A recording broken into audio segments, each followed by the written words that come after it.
This is day, what, 1,000 of me reminding myself in a video to clean my fucking desk.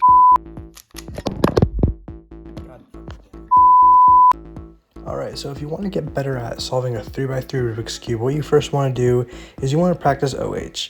Now, as you can see here, I'm not very good at OH, but I still practice it occasionally because what it does is it teaches you finger tricks.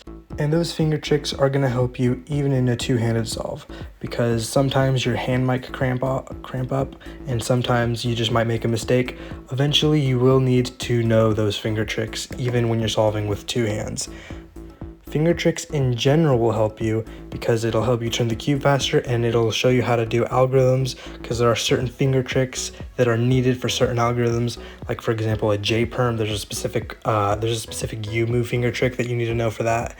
There's a specific D move. There's a whole bunch of algorithms that require certain finger tricks, and those are finger tricks that you will learn in one hand, because with one hand you learn pretty much any finger trick that you're going to need.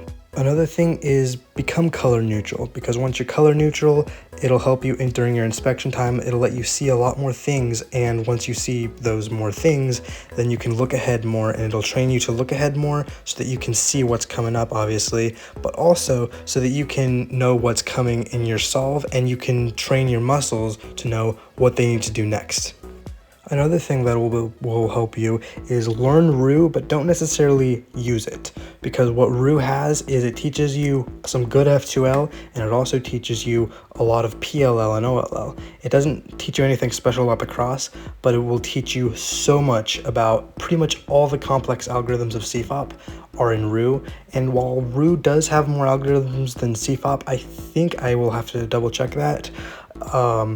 There are so many benefits to learning RU, but because RU is such a learning curve, I would not recommend using it unless you're doing one hand, but I don't even use RU for one hand. RU is so complicated, to be honest.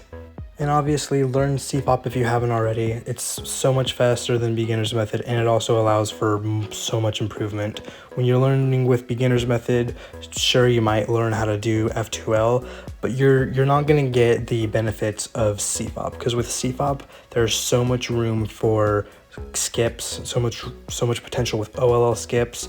There's only 2 algorithms for the last layer. It's so easy to improve. So next up, learn advanced OLL. I know what you might be thinking, oh well, Jayz, I haven't learned normal OLL. I need to learn that first. No, you don't. Normal OLL is a scam. It's way too many algorithms. I think it's like 20 something algorithms when you only need 5 algorithms to learn advanced OLL. It's way too much of a waste of time. It's going to waste your time with your learning, so you're going to learn a lot slower, and then it's going to waste your time in cubing because you're going to be like 8 to 9 seconds slower. When I was using normal OLL, I got like 20 to 24 second solves. Now I'm getting 10 to 15 second solves, and it's all because of this method right here. And now I did invent this method, so there could be some crazy out of the blue case that I just haven't came across yet, but I'll link a video just in the description about how to do advanced OLL. I did invent this method, but there are other methods. I haven't checked them out. I don't know if they're similar, but learn advanced OLL before you go to do anything else. And again, I will put a video to it in the description. This method is great, and it's gonna save you so much time in both learning and in cubing. Okay, so this is a part that I need to film last minute. As you can see right here, I had it scripted. Ditch the C and CFOP and practice FCOP. FCOP is a method that I invented where you do F2L, then cross, then you do all the last layer stuff. And I will show you that. I'll show you an example of that right now. I might make a video about it. This is not a good scramble to do FCOP on, because like you have a cross pretty much right there. There's half a cross, and then the rest is right there and right there. That would not be a good scramble to do FCOP on. But if we just kind of do a random mix.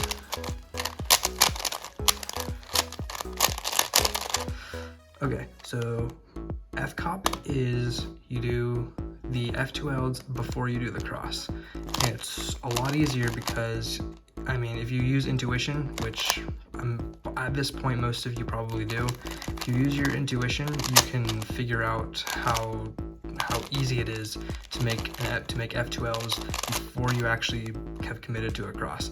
Now, in some cases, what I do is I make the cross while I'm doing F2L, but that's not completely necessary. It can slow you down unless you're good at juggling the two. But as you see right there, it was I did a lot less algorithms to do the first 2 layers, and now all I have to do is this, and I've done it. Now the downside of this, of FCOP, is you cannot do advanced OLL. What I showed you in the last clip is OLL just doesn't work that way. So that's why I said practice FCOP, never use it, because FCOP is also a scam, just like advanced OLL. Now this other thing I have, this other thing I have right here, ditch the CNC fop. Learn how to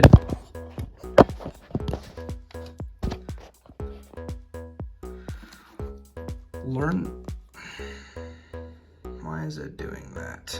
There we go. Learn how to solve the first 2 layers, but learn it in a way where you also know how to do advanced OLL.